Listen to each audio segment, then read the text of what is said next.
Mr. Halbrook, call the police before you take your wife home. Dr. Nadia Brooks said, sliding a blood test across the desk with 2 fingers.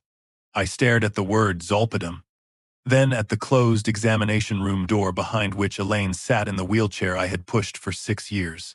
That can't be mine, I said. I don't take sleeping pills. The doctor lowered her voice. Someone has been giving them to you, and your wife's legs show muscle use that should not be present in a patient with the history you described. Through the narrow window, I could see Elaine adjusting the blanket across her knees, calm as Sunday morning. Then her right foot pressed against the floor. Not twitching, not slipping, but bracing with deliberate strength. My mouth went dry.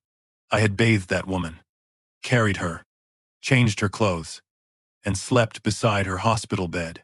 Now a doctor was telling me the 2 facts holding my life together were both lies.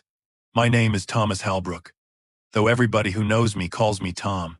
I was 68 that morning, a retired industrial electrician with bad knees, scarred hands, and a habit of trusting work I could see more than words I could not. I had spent most of my adult life repairing systems other men had wired wrong. Yet somehow I had failed to notice what was happening inside my own home. Before I tell you how I learned the truth, stay with me, because the first lie was not the worst one. 6 years earlier, Elaine and I had been married 35 years. We lived outside Des Moines in a 2-story brick house we had bought when our children were small. Our son, Caleb, was 34 then. Our daughter, Brooke, was 31. I owned a small electrical contracting company, and Elaine had spent decades keeping our household running while I measured love in paid mortgages, dependable cars, and college tuition. The night Elaine's life changed was supposed to be our anniversary dinner. She had reserved a table at a restaurant downtown, and I had promised I would leave the job site by 5. At 4:30, a transformer failed at a food processing plant, threatening a shutdown that would cost my biggest client thousands of dollars an hour. I called Elaine and said the words I had said too many times before. Go ahead without me. I'll make it up to you. She did not yell. That was worse. She only said, you always do. Tom. 2 hours later, sleet glazed the county roads. Elaine's SUV crossed the center line, struck a drainage barrier, and rolled down an embankment. The sheriff said she was lucky to survive. Her spine was not severed, but the impact damaged nerves in her lower back, and the doctors warned us that recovery could be incomplete, unpredictable, or painfully slow. I stood beside her hospital bed and made a promise I believed would redeem every dinner I had missed. I retired earlier than planned, sold my company to a younger partner, and turned myself into Elaine's full-time caregiver. We sold our small cabin near Lake Red Rock for $168,000 and used most of it to rebuild our house around her limitations. I paid for a concrete ramp, widened doorways, installed a roll-in shower, replaced the stairs with a mechanical lift, and converted my old office into a bedroom with an adjustable medical bed. Every morning I helped Elaine wash, dress, and move into her wheelchair. Every evening I checked her medications, massaged her legs to prevent stiffness, and slept lightly in case she called my name. People at church said I was devoted. Brooke said I was finally becoming the husband her mother had always needed. I accepted both judgments because they made my guilt feel useful. I never asked whether service could become another form of blindness. I only knew I had failed Elaine before the accident, and I would not fail her afterward. For the first year, there was no reason to doubt her condition. Her legs trembled during therapy, and she cried from pain when the specialists tried to help her stand. Sometimes she managed to bear weight for a few seconds between parallel bars, but improvement came in fragments, followed by setbacks that left her exhausted and ashamed.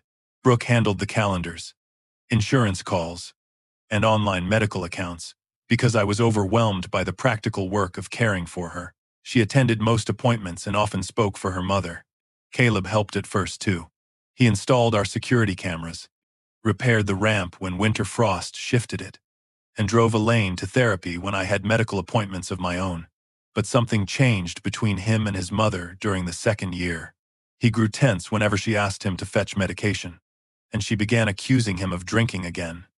Though I never saw him intoxicated, I sided with Elaine because I thought protecting my injured wife was the same thing as protecting the truth.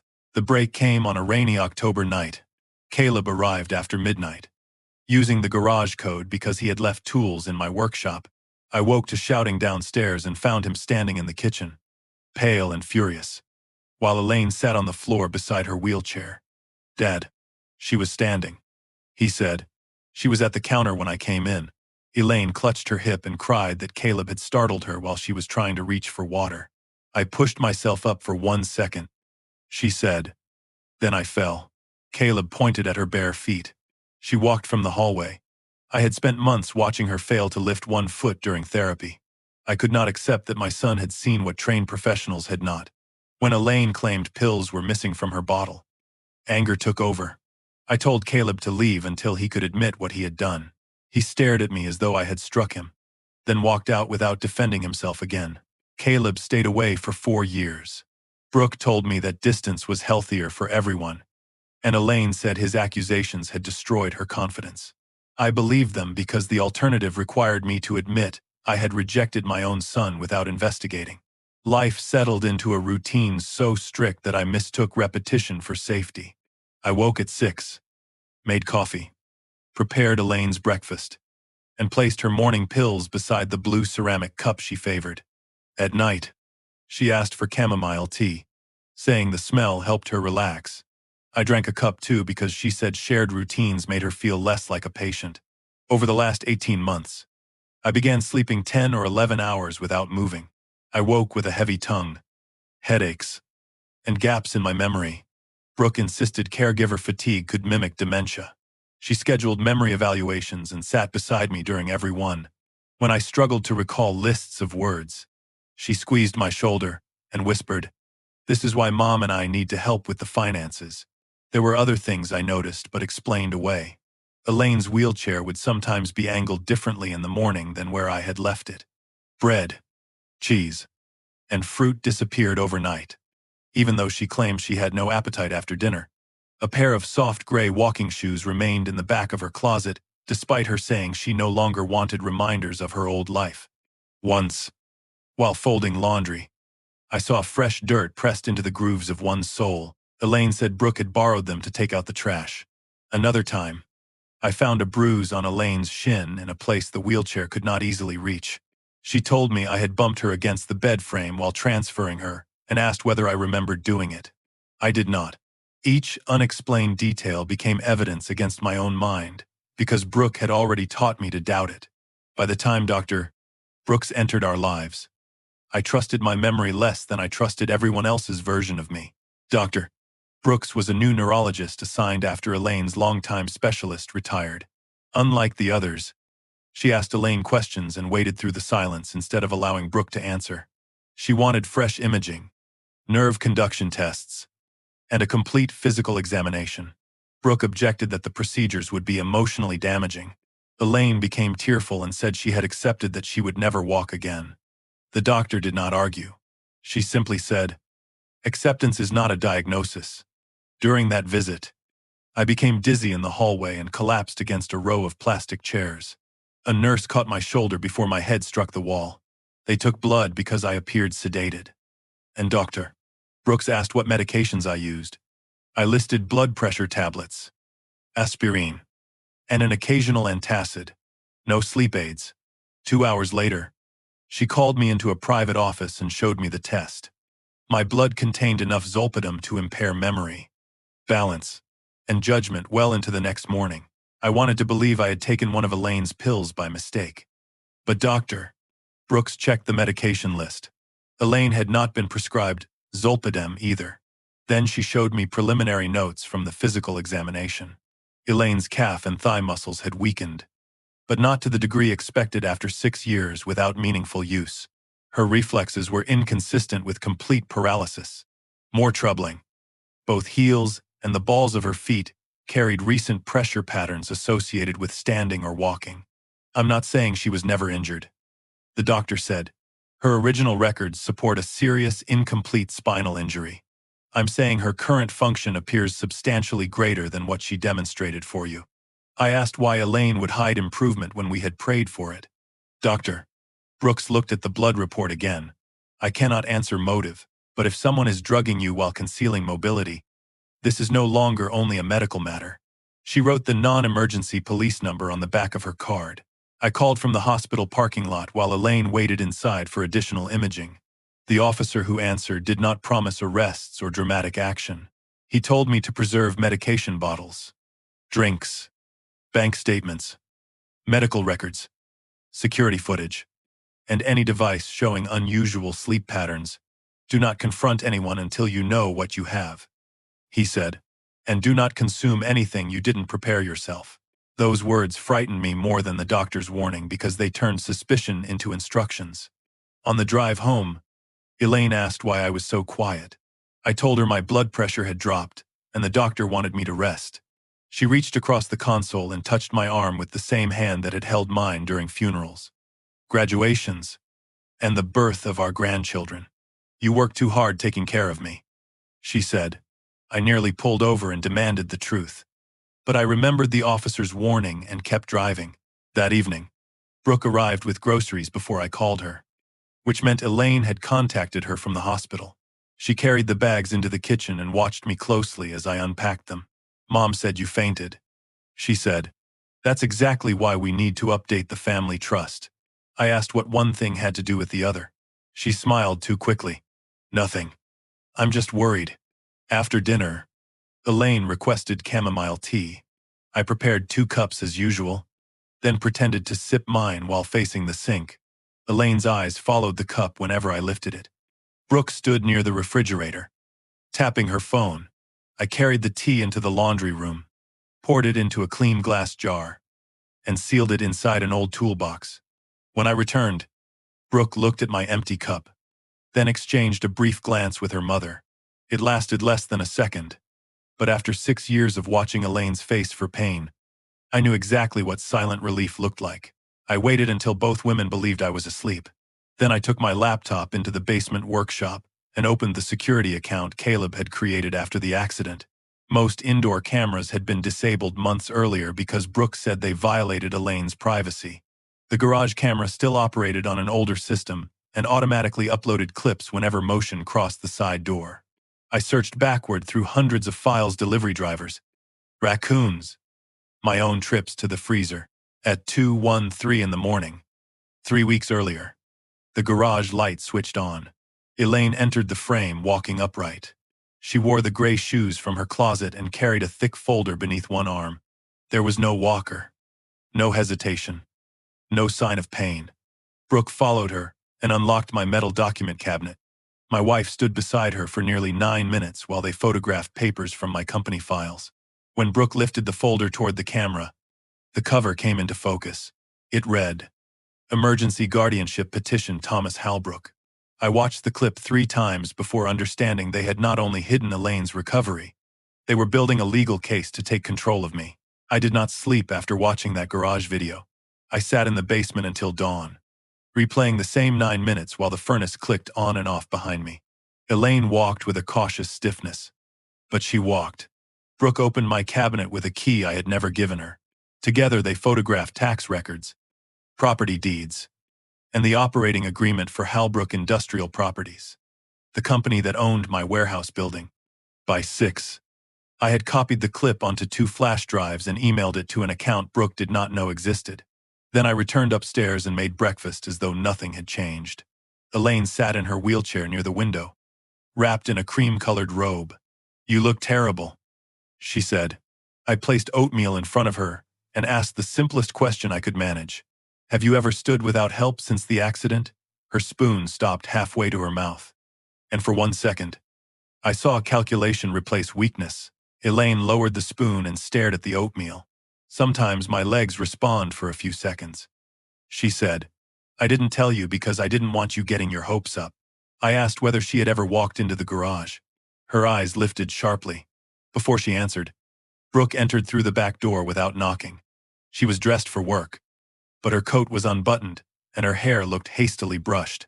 Elaine must have called her the moment she heard me moving downstairs. What's going on? Brooke asked. I repeated the question. She placed her handbag on the counter and sighed as though I were a difficult child.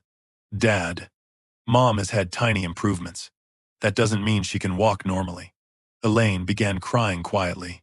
She said she had hidden a few steps because she feared I would stop helping her and return to the life I had before the accident. Brooke put an arm around her and looked at me with open contempt. "Congratulations," she said. "You made a disabled woman afraid to recover." The accusation landed because it contained enough truth to hurt. Before the crash, I had neglected Elaine in ways no honest husband could deny. But guilt did not explain the petition in my garage or the drug in my blood. I asked about Zolpidem. Brooke's expression changed only slightly. But I saw her fingers tighten around her mother's shoulder. "Maybe you took one of Mom's old medications," she said. Elaine shook her head. "I don't have anything like that." Brooke turned back to me. "Then perhaps you took it yourself and forgot." Her voice softened, which made the words more dangerous. She reminded me about the memory tests, the missed appointments, the time I left the stove burner on. I remembered that incident differently. Brooke had been cooking, but after enough months of doubt, even clear memories felt negotiable. I wanted to show them the video and watch their story collapse. Instead, I lowered my eyes and said, "Maybe I'm more tired than I thought." Brooke relaxed.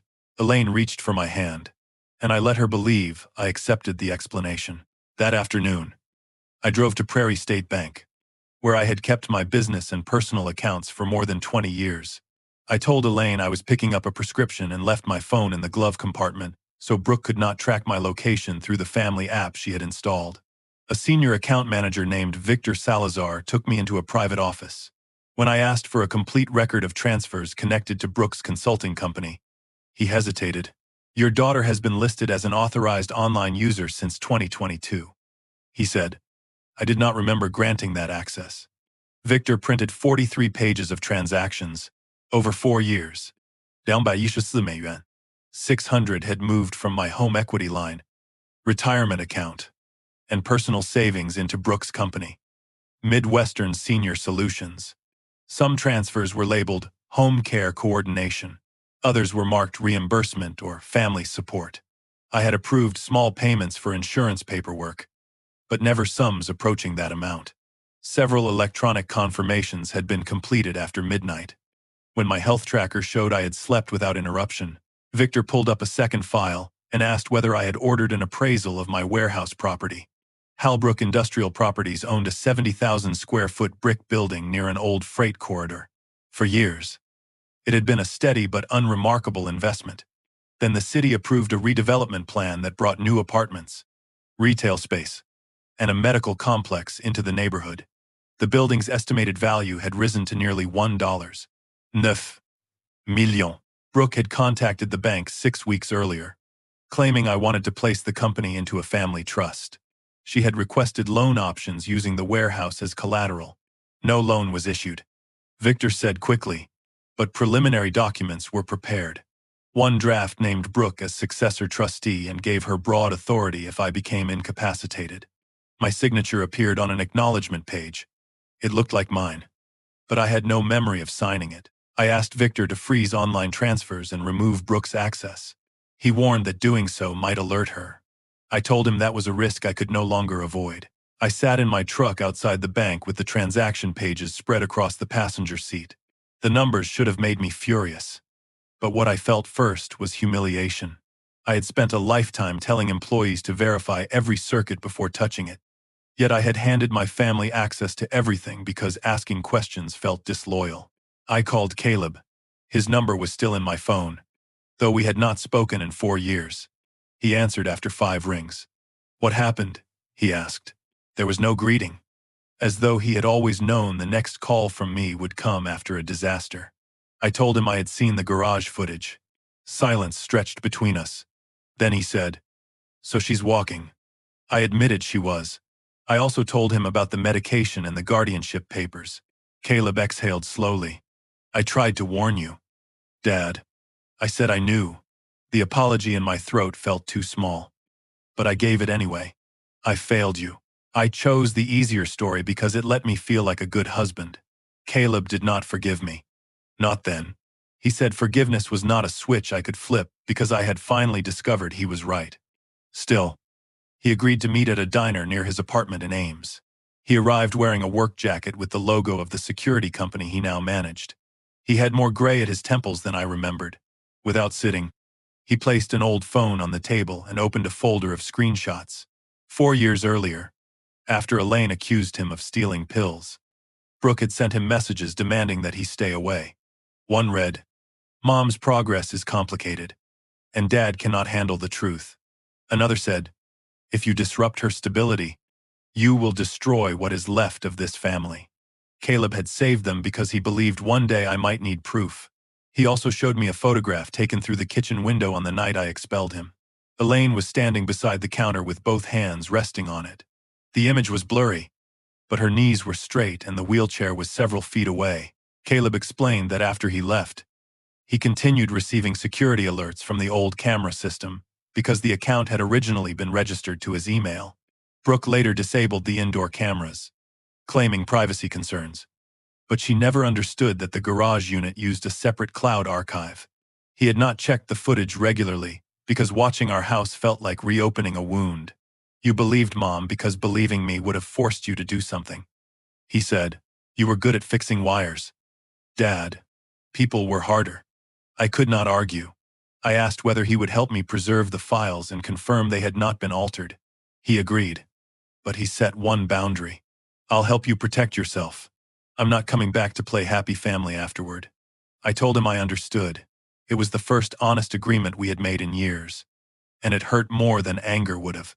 The next morning, I met Melissa Grant, an attorney who specialized in elder law and contested guardianships.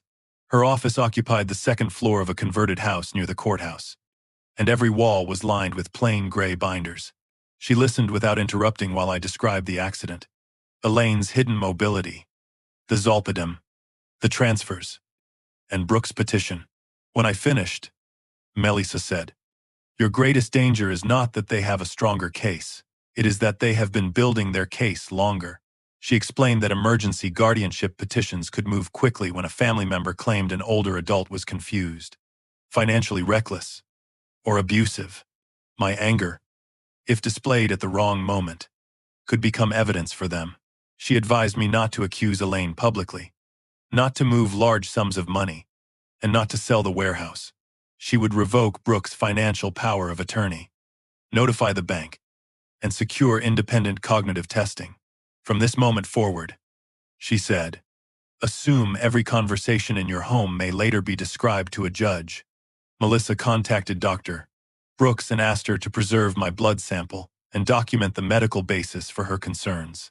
The doctor filed a mandatory report regarding possible financial exploitation and non-consensual drugging of an older adult. A detective named Aaron Pike called me that evening. He was careful not to promise immediate charges. One blood test could establish exposure, but not who administered the drug. The video showed Elaine walking and accessing records, but it did not prove she knew about the medication.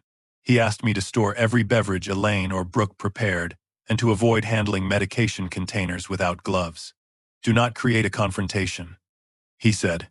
"We need a pattern, not a family argument." I returned home carrying groceries and a small package of sterile jars hidden beneath a bag of dog food. Though we had not owned a dog in 15 years. Elaine asked where I had been. I told her I had visited the pharmacy and gotten lost on the way back. Her worried expression appeared instantly. Brooke arrived 30 minutes later. They began testing my memory over dinner. Brooke asked whether I remembered agreeing to change the trust. Elaine reminded me that I had forgotten to pay the electric bill, although the account was on automatic withdrawal. When I challenged that claim, Brooke opened her phone and showed me a late payment notice. I recognized the account number as belonging to the warehouse, not our house, but I pretended confusion. "Maybe you're right," I said. Brooke's voice became gentle. "This is why we need safeguards. Dad, you shouldn't have to carry everything." Elaine reached across the table. "Let us help." I noticed she was wearing the same gray shoes from the garage video beneath the blanket covering her legs. I asked whether her feet were cold. She tucked them farther under the wheelchair. Later, she prepared chamomile tea and watched until I lifted the cup. I only wet my lips. In the laundry room, I poured the rest into a sterile jar. The next morning, a private laboratory arranged by Melissa detected Zolpidem in the tea. That result gave Detective Pike more than suspicion, but he still needed to establish access and intent. The tea had been in my possession after preparation, so Elaine's attorney could argue contamination. Melissa told me to remain patient. Patience felt unnatural while the women I loved built a legal cage around me. Yet I understood that reacting too soon could close the door before we saw the whole structure.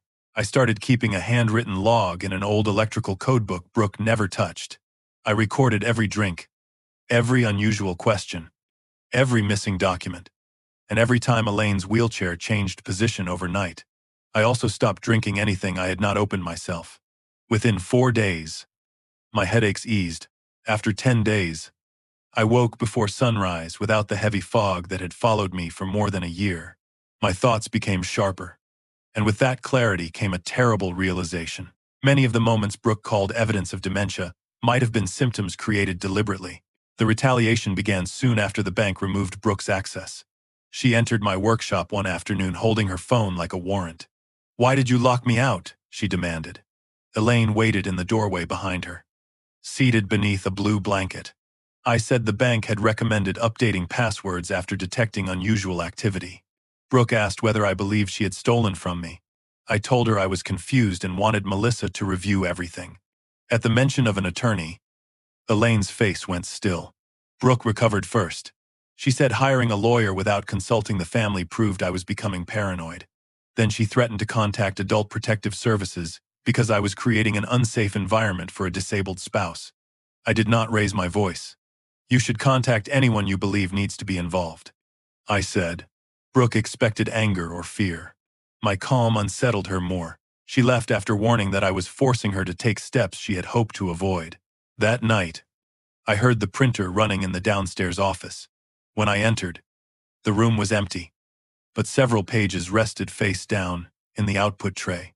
The top document was titled Petition for Appointment of Emergency Guardian and Conservator. Brooke's name appeared as petitioner. Elaine was listed as a supporting witness. The filing described me as forgetful, volatile, and unable to manage medication, household bills, or business assets. It accused me of withholding Elaine's pain medication and transferring her roughly during bathing. Attached were summaries from 3 cognitive evaluations Brooke had arranged. Each examination occurred at 9 in the morning, after a night when my activity tracker showed more than 10 hours of uninterrupted sleep. The reports noted slowed responses, poor recall, and impaired judgment. None mentioned possible sedative exposure. I photographed every page, then continued reading until I reached the proposed financial plan. Brooke wanted authority to place Halbrook Industrial Properties into the family trust immediately after the court declared me incapacitated. The final attachment was an email chain between Brooke and a commercial lender. It revealed that the guardianship petition was only one part of a coordinated plan. Brooke had negotiated a $600,000 loan secured by my warehouse, enough to cover her company's debts and outstanding personal guarantees. The lender required proof that she controlled the property. Her reply read, "Emergency authority should be entered shortly. My mother will testify that my father's decline has accelerated." Another message stated that the trust transfer needed to occur before creditors moved against Brooke's business. I copied the pages and returned them to the printer exactly as I had found them. Upstairs, Elaine called my name and asked whether I was coming to bed. I looked at the ceiling and understood that the paralysis, the medication, and the missing money were not separate betrayals. They were components of a single machine designed to turn my exhaustion into legal incompetence. Brooke did not merely want access to my accounts. She intended to make a judge declare that I no longer belonged to myself. Melissa obtained Elaine's rehabilitation records through a formal request, and 3 days later she called me into her office. A yellow folder lay open between us, thick with notes I had never seen. The first year matched what I remembered: severe weakness, unstable balance, nerve pain, and repeated falls during assisted standing. Elaine had not invented the accident. She had truly been injured, and for months she could not walk safely. Then Melissa turned to a progress report dated 13 months after the crash. The therapist wrote that Elaine could stand between parallel bars for 4 minutes, transfer with minimal assistance, and take 12 supported steps. A later note predicted meaningful household ambulation if therapy continued. 2 weeks after that entry, Brooke canceled every remaining appointment. She told the clinic her mother had suffered emotional trauma and would pursue home treatment. There was no record of home treatment. The lie did not begin at the accident. Melissa said, "It began when recovery became possible." That distinction should have comforted me. But it made the betrayal more human and therefore more painful. I could picture Elaine during that first year, frightened by a body that no longer obeyed her, dependent on a husband who had spent decades being absent whenever work called. Then, just as she regained strength, she must have realized my attention had become absolute. I no longer missed dinner. I no longer answered business calls while she spoke. Every morning began with her needs, and every night ended with my hand near the bell beside her bed. Recovery should have returned her freedom, but in her mind it may also have threatened the only version of our marriage in which she came first. That did not excuse 6 years of deception. Still, it explained why a woman I had loved could take one frightened step into dishonesty and then keep walking until she could no longer find her way back. The records contained another name I recognized, Brooke Halbrook, listed repeatedly as the family contact who objected to unrealistic recovery goals. In one note, the therapist wrote that Elaine appeared willing to continue, but her daughter insisted further treatment caused distress. I met Caleb at the same diner where he had first shown me the old messages. He read the notes without satisfaction. "Brooke knew from the beginning," I said. Caleb shook his head. "Not the beginning. Mom was really hurt at first. Brooke probably found out when Mom started walking." He tapped one message on his phone, the one saying I could not handle the truth. "They convinced themselves they were protecting something." I asked what. He looked at me for a long moment. "Mom was protecting your attention. Brooke was protecting Mom from becoming invisible again." Then he added, "Later, they started protecting the money." The words were harsh, but Caleb had earned the right to say them. Melissa's forensic accountant, Rachel Kim, traced Brooke's financial collapse more precisely. Midwestern Senior Solutions had never been the stable consulting firm Brooke described. It began with promise, helping families coordinate home care and insurance. But Brooke expanded too quickly. She leased expensive office space, hired staff before securing contracts, and personally guaranteed several business loans. 18 months earlier, 2 major clients terminated their agreements. Brooke concealed the losses by borrowing from one lender to pay another. Her unpaid obligations, tax lien, and guarantees exceeded $320. Ling ling ling. The timing matched the first large transfers from my accounts and the period when my nightly tea began leaving me unconscious. Rachel placed a chart in front of me. On one side were Brooke's missed payments. On the other were withdrawals from my accounts. The lines rose together almost perfectly. This was not casual borrowing. Rachel said, "Your daughter was using your money to delay insolvency while preparing access to the warehouse." I wanted to confront Brooke with the chart, but Melissa stopped me. "We still need intent," she said. "Financial desperation explains motive, not necessarily conspiracy." She advised me to behave as though I had accepted the family's concerns. That evening, I told Brooke I was tired of fighting and might be willing to transfer Halbrook Industrial Properties into a trust if it would reduce everyone's anxiety. Her face softened so quickly that I nearly missed the calculation beneath it. Elaine sat nearby, folding and unfolding the edge of her blanket. "That would be wise," Brooke said. "You could remain beneficiary, and I would handle the complicated parts." I asked why it had to happen soon. Elaine answered before Brooke could. "Because stress is making you worse." Brooke then said the warehouse market could change, and we should act while the appraisal remained favorable. I nodded, pretending confusion, while my phone recorded from my shirt pocket. For the first time, they believed I was moving voluntarily toward the cage. Over the next week, I let them repeat their story. I forgot harmless details on purpose.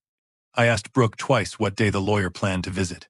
I allowed Elaine to remind me where I had placed my keys, though they were exactly where I intended. Each small performance made them bolder. One evening, I said I wanted to wait 6 months before changing the trust. Elaine's hands tightened around the blanket. "Brooke may not have 6 months," she said. The room fell silent. Brooke stared at her mother. I asked what that meant. Elaine tried to retreat, saying business conditions were difficult. Brooke interrupted and told me her company was facing temporary pressure because clients had delayed payment. The family trust would let us stabilize everything, she said. I asked whether my warehouse would secure her loans. She replied, "It would secure the family." That sentence told me what she truly believed. Anything I owned already belonged to her, if she could frame taking it as protection. After they went to bed, I replayed the recording in my workshop. Elaine's words stayed with me. Brooke may not have 6 months. The conspiracy was no longer hidden behind vague concern. They needed my legal incapacity before Brooke's creditors destroyed her company. Yet another truth emerged from the rehabilitation notes. Elaine's first independent steps had occurred before Brooke's financial crisis. That meant the deception had changed purpose over time.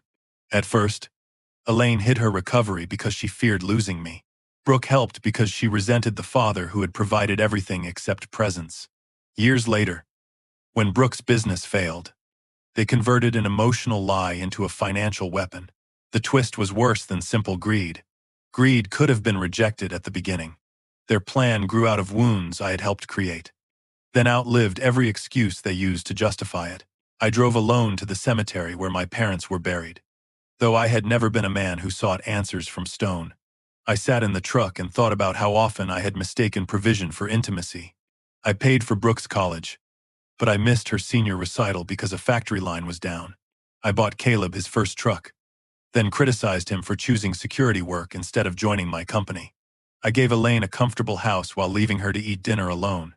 After the accident, I reversed every priority so completely that I believed sacrifice erased neglect. It did not. My family had learned 2 terrible lessons from me: that money could substitute for attention, and that guilt could be used to control love.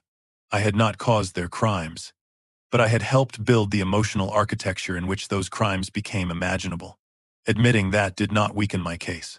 It prevented me from becoming the innocent hero I wanted to see in the mirror. I asked Caleb to meet me at his office after hours. Rows of monitors cast blue light across the room as he verified the timestamps and metadata on the garage footage. I placed the rehabilitation records beside him and apologized again, this time without asking for forgiveness. "I should have listened when you told me what you saw," I said. "I chose your mother's explanation because accepting yours meant admitting my sacrifice had been built on a lie." Caleb kept his eyes on the screen. "You also thought I was the easier person to lose." The words struck deeper than any accusation Elaine had made. I told him he was right. He finally looked at me. "I'll help with the evidence," he said. "But when this is over, you don't get to buy your way back into my life." I promised I would not try. We agreed to breakfast the following Saturday. Not as reconciliation, but as a first appointment neither of us would cancel. Melissa arranged an independent cognitive examination for me at a clinic Brooke had never contacted. I had been free of the drugged tea for nearly 2 weeks. The neurologist tested memory, judgment, language, spatial reasoning, and executive function for almost 3 hours. I left exhausted but clear. The written results stated that I showed no evidence of dementia and possessed full capacity to manage financial and legal decisions. Dr. Brooks added an opinion that prior impaired performance could reasonably have resulted from sedative exposure, sleep disruption, and caregiver stress. With those reports, the bank records, the contaminated tea, and the videos, Melissa believed we could defeat a guardianship petition. Detective Pike remained cautious. "Defeating the petition is civil," he said.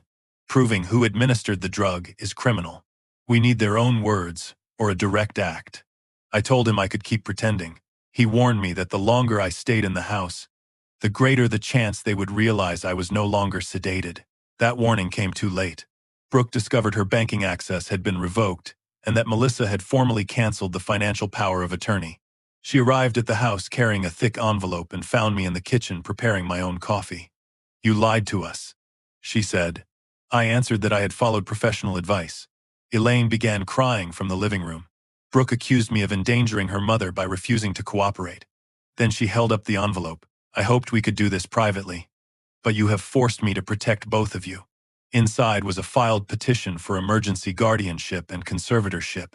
The accusations were more severe than the draft I had found. Elaine now claimed I withheld medication, handled her roughly, shouted at night, and threatened to abandon her. Brooke alleged that my paranoia had escalated after I became confused about harmless family transfers. Every defensive act I had taken was presented as proof of mental decline. The next morning, a county social worker arrived with a deputy to interview us separately. Elaine wore a sleeveless blouse that exposed a dark bruise on her upper arm. She told them I had caused it while lifting her from bed. I knew the mark had not been there the previous evening. When the social worker asked whether I might have gripped her too hard without realizing it, I felt anger rising. Exactly as Brooke expected. I forced myself to breathe. I deny injuring my wife. I said, my attorney has medical and video evidence relevant to her claims. Elaine covered her face and whispered that I always cared more about proving myself right than understanding her pain. The deputy watched me carefully. I understood how the scene looked, a calm, disabled woman crying in a wheelchair while an older husband insisted she was part of a conspiracy. Facts existed, but sympathy had entered the room first. By afternoon, Brooke's lawyer obtained a temporary protective order based on Elaine's sworn statement. I was permitted to collect clothes, medication, and personal items under supervision, then ordered to leave the house until the hearing. As I packed, Elaine sat in the bedroom doorway. This did not have to happen, she said. I folded shirts into a suitcase and asked whether she had ever intended to tell me she could walk. Her silence lasted long enough to become an answer. Then she said, "You would have left me emotionally long before you left the house." I reminded her that she had allowed Brooke to drug me. Elaine's face hardened. "I allowed her to help you sleep. You were exhausted. Even then, she needed the betrayal to sound like care." I carried the suitcase downstairs while neighbors watched from behind curtains. For the first time in 6 years, I left my wife without pushing her wheelchair, and she let everyone believe I was abandoning a helpless woman. I checked into a roadside motel near Melissa's office. Before I could unpack, my phone filled with messages from church members asking whether Elaine was safe. Brooke had circulated a statement saying I was undergoing a mental health crisis. A clipped video showed me asking Elaine about medication and financial documents, but removed her answers. In the edited version, I sounded threatening and obsessed. Melissa called with worse news. The emergency hearing had been scheduled 72 hours later. Until then, the court froze any change to Halbrook Industrial Properties, preventing me from selling, refinancing, or restructuring the company. Brooke's lawyer argued the freeze protected the warehouse from my irrational behavior. The same asset they planned to take was now legally beyond my reach because they accused me of mishandling it. Publicly, I looked unstable. Legally, I was on the defensive. Personally, I was sleeping in a motel while my wife and daughter controlled the narrative from my home. Near midnight, Rachel Kim called. She had traced an email Brooke sent to the lender that afternoon. The closing package for the warehouse trust was scheduled for the morning of the guardianship hearing. If Brooke became emergency conservator, she intended to sign the transfer immediately, then use the property to secure a $600,000 loan before her creditors obtained judgments. Melissa said the court might halt the closing if we proved fraud, but only if the judge believed me before believing Elaine's bruise, Brooke's reports, and 3 impaired cognitive tests. I looked at the motel door, half expecting another deputy to arrive. For 6 years, I had believed my wife could not stand. Now she and our daughter were using that belief to remove me from my house, my company, and my own legal identity. I had finally learned the truth. But truth alone was not power. In 72 hours, I would have to make a judge see the entire machine before it closed around me. Melissa arrived at the motel before sunrise carrying coffee, a legal pad, and the expression of someone who had already rejected 3 bad ideas before breakfast. I told her I wanted to release the garage video immediately, send it to every church member Brooke had contacted, and force Elaine to stand in public. Melissa waited until I finished. "That would satisfy your anger," she said, "but it could damage your case. If we exposed everything, Brooke would stop talking, destroy records, and claim Elaine's brief walking ability had been exaggerated." Melissa proposed something harder. I would pretend the pressure had broken me. I would offer to cooperate with the family trust if Brooke withdrew the most damaging accusations and allowed a private meeting at the house. The goal was not to trick anyone into committing a new crime. It was to give them space to explain, in their own words, why they needed control before the hearing. They believe your weakness is guilt, Melissa said. Let them keep believing it. Through her office, we sent Brooks' lawyer a settlement proposal. I would consider transferring Halbrook Industrial Properties into a family trust, allow Brooke to manage routine operations, and provide Elaine with lifetime housing support. In exchange, Brooke would withdraw the request for emergency conservatorship, revise the abuse allegations, and permit me to remove personal files from the house. The proposal was deliberately incomplete. It did not promise ownership, a loan, or immediate control. Brooke answered within 40 minutes. She rejected the withdrawal requirement but agreed to an in-home meeting to discuss a voluntary family solution. Melissa smiled without humor when she read the response. She thinks you are close enough to surrender that one more push will do it. Detective Pike approved the meeting as long as I obeyed the protective order exception arranged by the attorneys. Caleb checked the old security system remotely. The indoor cameras remained disabled, but the front hall and garage units still uploaded motion clips to a server Brooke did not control. I returned to the house the next afternoon accompanied by Melissa and a young associate from Brooks' law firm. The place looked exactly as I had left it, which made entering feel stranger than seeing it damaged would have. My coat still hung on the peg by the mudroom. My coffee cup sat upside down beside the sink. Elaine waited in the living room wearing a pale blue sweater, her hair arranged neatly. The wheelchair angled toward the fireplace like a piece of stage scenery. Brooke stood behind her with a folder pressed against her chest. We all want peace, she said before anyone had sat down. Melissa replied that peace required accurate documents and voluntary consent. Brooke's associate spread the draft trust across the dining room table. The language gave Brooke immediate administrative power, the right to refinance the warehouse, and authority to determine whether I was capable of receiving distributions. I read slowly, pretending the clauses confused me. Brooke offered explanations that made every transfer sound temporary and every restriction sound protective. After 30 minutes, Melissa objected to several provisions and announced that no document would be signed that day. Brooke's composure cracked. Then why are we here, she asked. I answered before Melissa could. Because I'm tired. Brooke, I want to know what happens if I cooperate. I let my voice shake slightly. Elaine watched me with an expression I once would have mistaken for concern. Brooke said the trust would remove financial burdens, protect her mother, and prevent me from making decisions I might regret. I asked whether I could keep control of the rental income. She said a monthly allowance would be established after expenses. I asked who decided the amount. The trustee, she replied.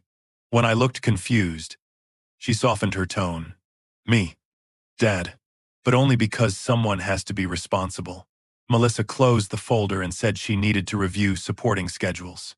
Brooke's associate agreed to step outside with her so the attorneys could compare drafts without family pressure. The moment the front door closed, Elaine wheeled closer to me. You should sign, she said.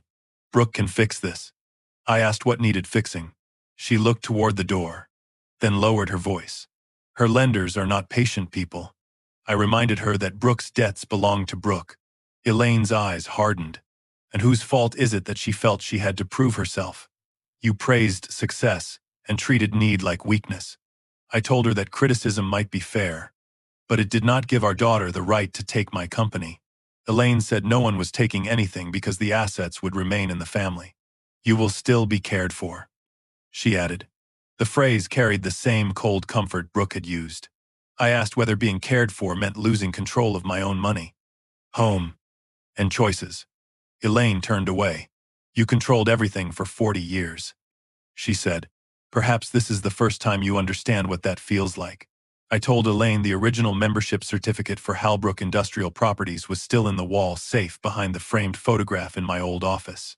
The statement was true, though Melissa had already filed certified ownership records with the court. I said my knees hurt and asked whether she could tell Brooke where to find it. Elaine glanced toward the front windows. She is outside, she said. I remained seated. Then we can wait. Silence filled the room. Elaine's fingers tightened on the wheelchair rim.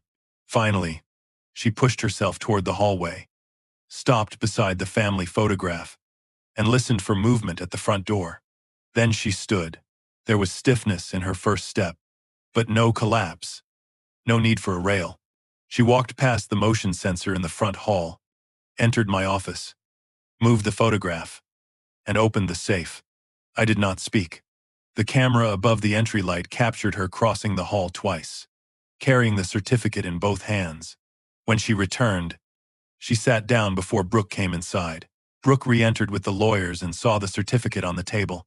Her eyes moved from the paper to Elaine. Then to me. "Where did that come from?" she asked. Elaine said I had left the safe open. The lie arrived without hesitation. I pretended not to notice. Brooke pulled the certificate closer and began discussing the lender's requirements. Melissa said no original document would leave the house without a signed inventory. Brooke objected that timing was critical. I asked why. She answered that interest rates might change. Melissa asked whether a closing had already been scheduled. Brooke denied it. I looked at her and said, "Your email says Friday morning." Her face lost color for half a second. Then she accused Rachel of hacking private accounts. Melissa calmly stated that the email had been produced by the bank in response to a lawful request. Brooke turned to me. "You told us you wanted a solution." I said I still did. But I wanted the truth first. Brooke sent her lawyer outside to call the lender, claiming she needed 5 minutes with family. Melissa objected, but I told her it was all right and asked her to remain near the porch.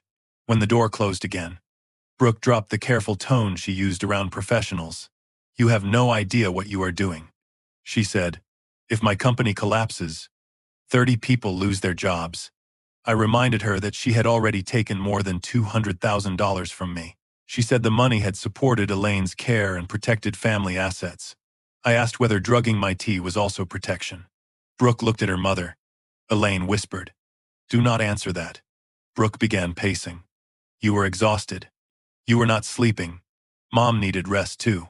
I said Zolpidem had appeared in my blood, despite never being prescribed. Brooke stopped. "It was a small amount," she said. "Enough to make you sleep. Not enough to hurt you." The admission hung in the room. I asked who decided the amount. Brooke realized too late that she had crossed from justification into detail. "You're twisting this," she said.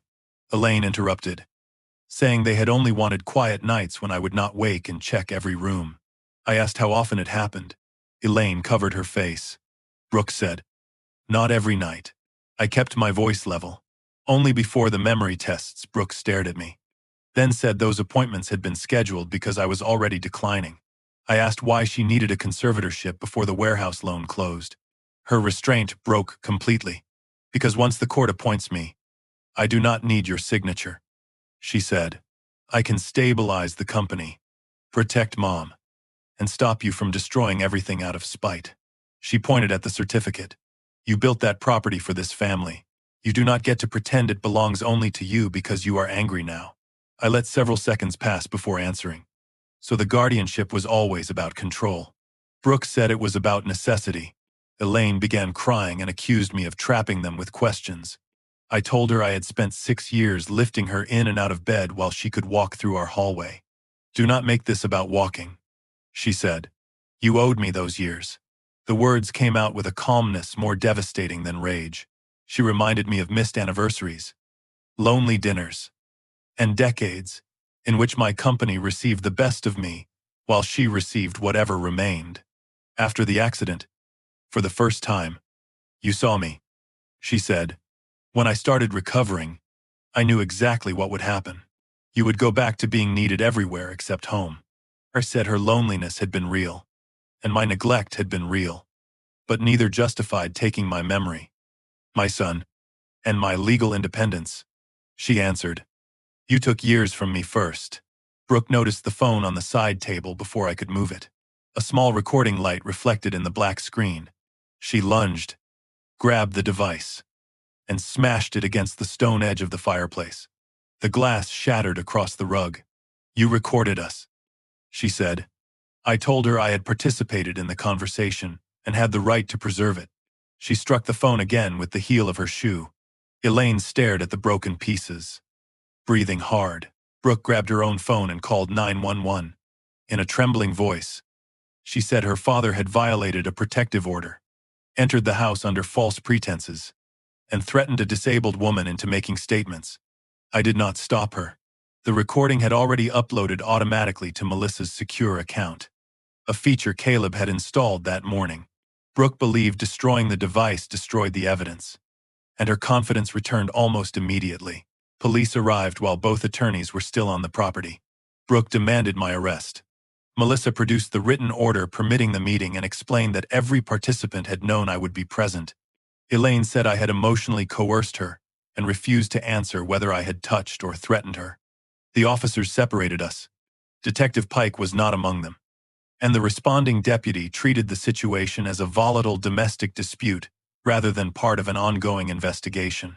He did not arrest me, but he instructed me to leave immediately and warned that any further contact could result in criminal charges. As I walked toward the door, Brooke stood behind Elaine's wheelchair with one hand on her shoulder.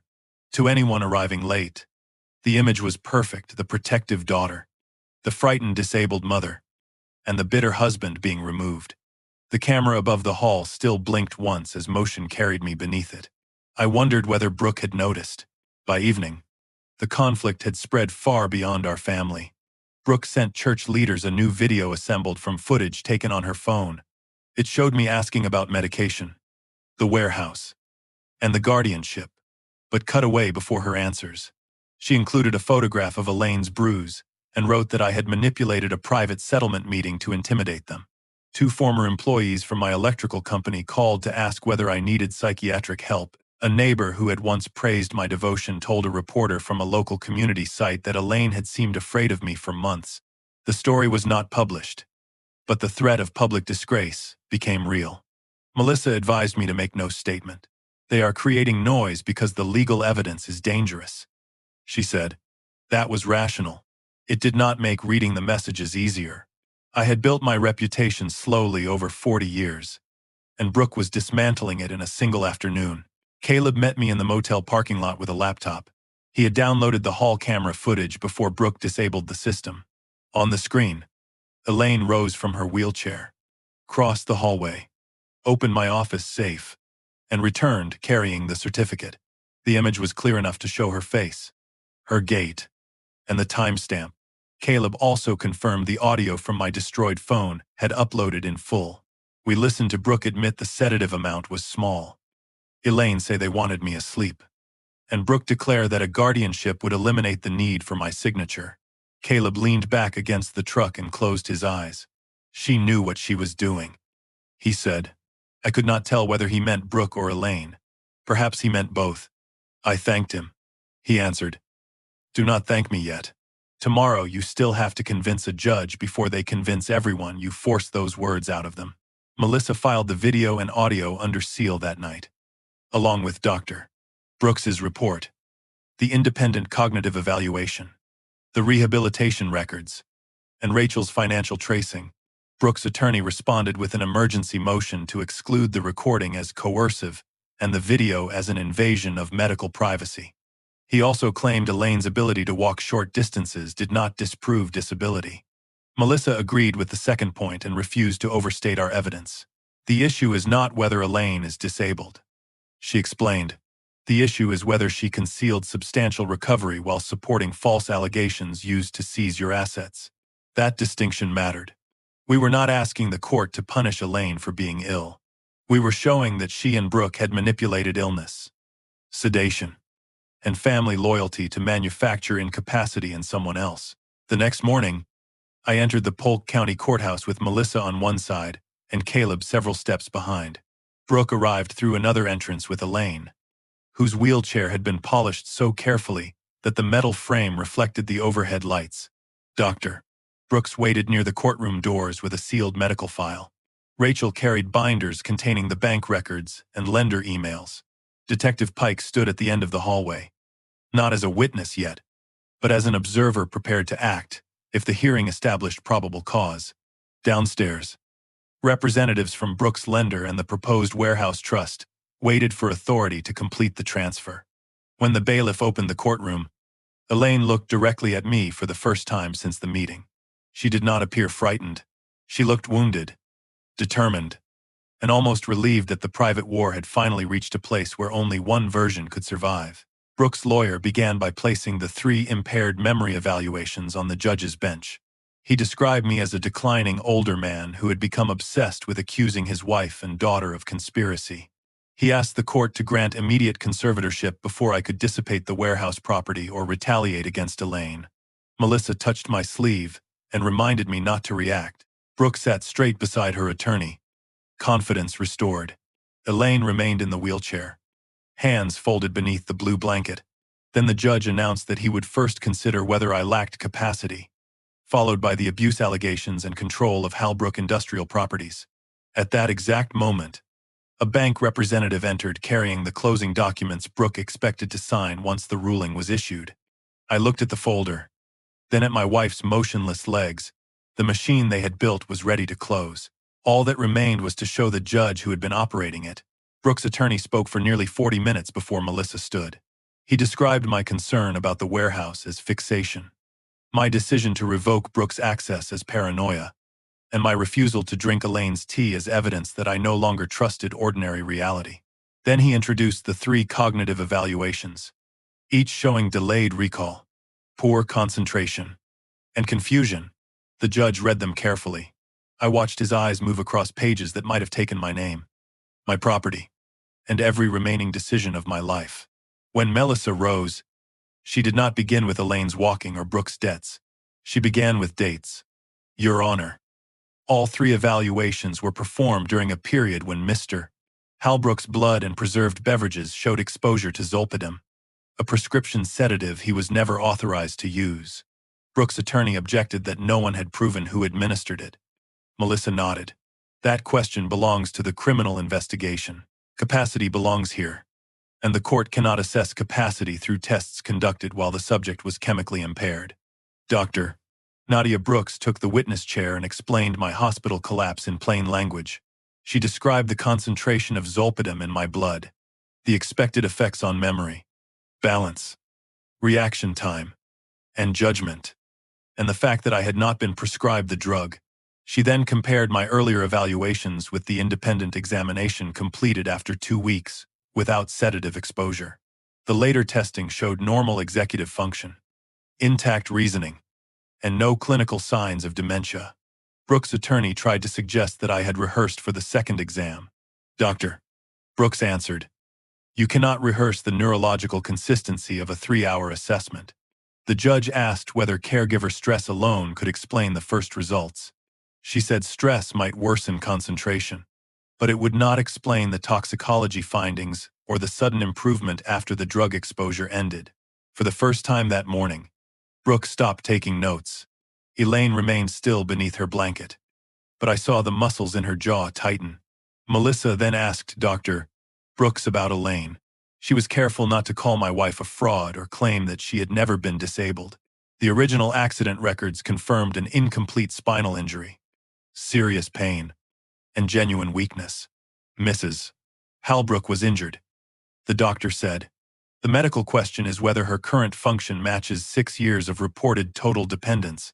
She described preserved muscle mass, active reflex patterns, pressure calluses on both feet, and electrical responses showing voluntary control in several muscle groups. Brooks' attorney argued that disabled people can sometimes stand briefly without becoming fully independent. Dr. Brooks agreed. Absolutely. The ability to walk does not erase disability, but concealment of repeated household ambulation is relevant when the patient's reported helplessness supports legal accusations against her caregiver. Melissa introduced the rehabilitation records showing Elaine had taken supported steps 5 years earlier, followed by Brooks' cancellation of all therapy. The judge looked toward Elaine. She lowered her eyes, and the blue blanket shifted over legs I now knew had carried her through our house at night. Rachel Kim followed with the financial evidence. She displayed a timeline connecting Brooks' business debts, transfers from my accounts, the warehouse appraisal, and the guardianship filing. 43 transactions totaling $214. 600 had entered Midwestern Senior Solutions. Several were authorized after midnight on nights when my health tracker recorded unusually deep, uninterrupted sleep. Rachel explained that Brooks' company owed more than $320,000 in loans, taxes, and personal guarantees. She had negotiated a $600,000 loan secured by my warehouse, even though she did not own it and had no present authority to pledge it. The proposed trust would have given her that authority immediately if I were declared incapacitated. Brooks' lawyer said the transfers represented payment for years of caregiving administration. Rachel pointed to invoices created months after the money moved, many carrying identical descriptions and rounded amounts. These records were assembled to justify prior withdrawals, she said. They were not ordinary contemporaneous bills. Downstairs, the lender's closing package waited for a judicial ruling that would transform those explanations into control. Then Melissa introduced the garage footage. The courtroom monitor showed the date, 2:13 a.m. 3 weeks before my hospital visit. Elaine entered the garage on her feet, wearing gray walking shoes and carrying a folder. Brooke followed, unlocked my document cabinet, and photographed corporate records while her mother stood beside her for 9 minutes. No one spoke while the clip played. Elaine's attorney objected that walking in private did not prove criminal intent. Melissa agreed again. Standing is not the offense. The significance is that Mrs. Halbrook accessed the petitioner's financial documents while representing to him, his doctors, and this court that she required complete assistance at all times. She paused the video when Brooke raised the folder toward the camera.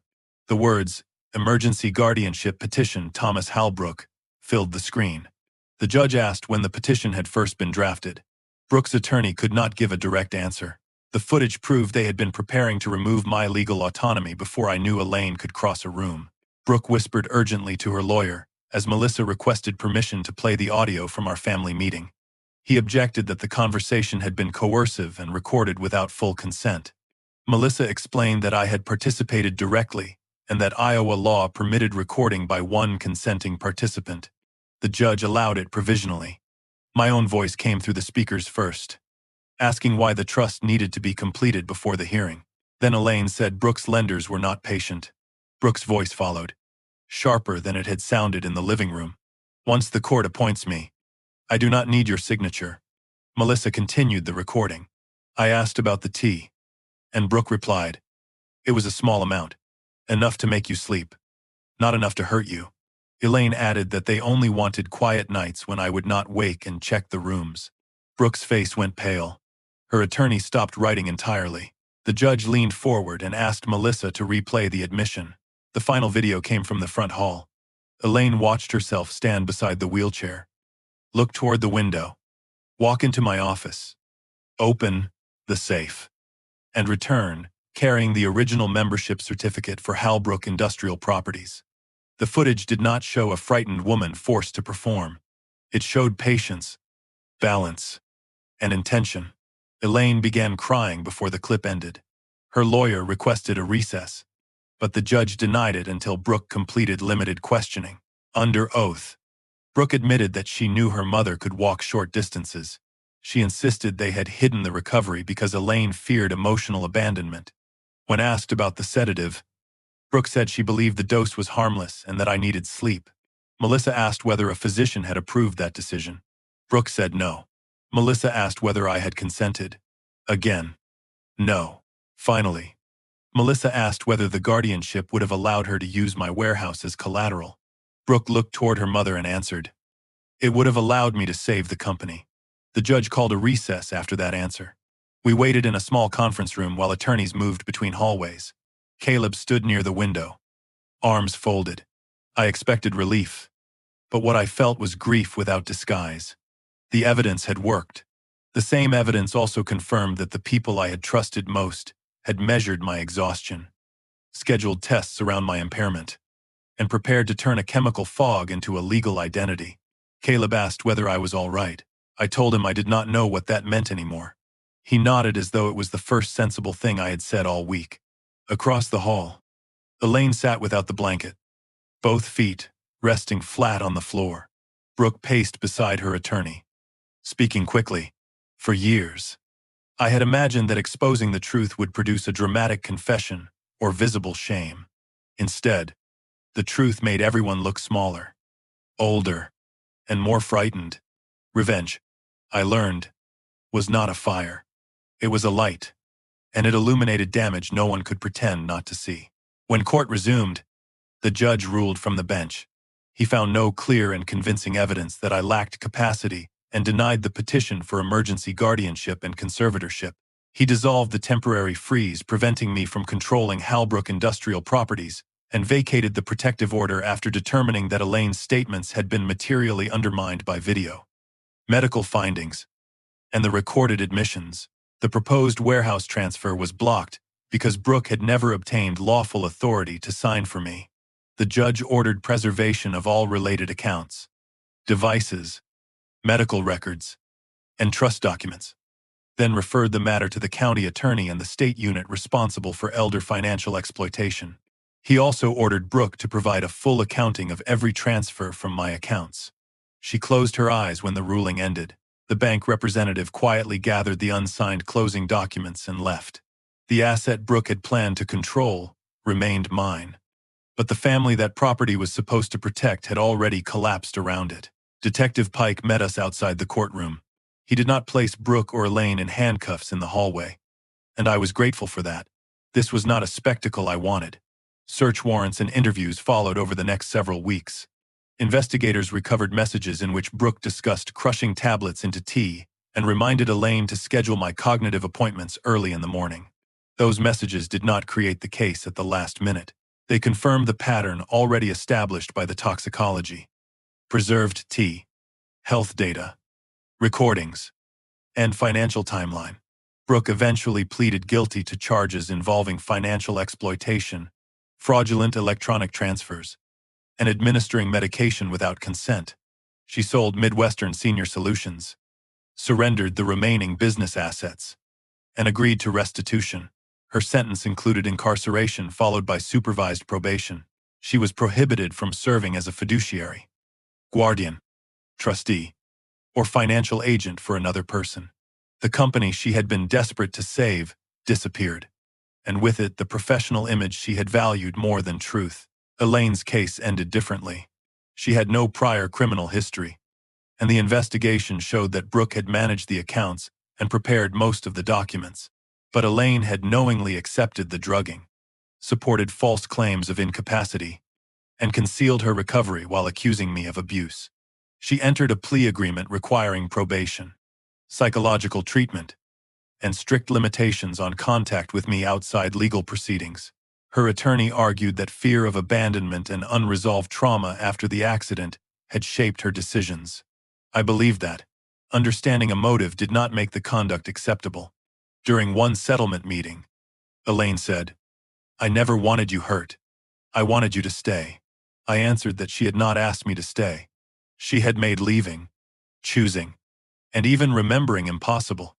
Love without freedom was not devotion. It was possession. She looked older than 65 when I said it, and I realized there would be no satisfying moment when she fully accepted my version of what she had done. The divorce became final 8 months after the hearing. After more than 40 years of marriage, our life was divided into accounts, furniture, tax documents, and carefully worded agreements. Elaine received a fair share of marital assets, but no control over the warehouse or my remaining retirement funds. I kept the house initially, then sold it to a family whose teenage son used a wheelchair after a spinal injury.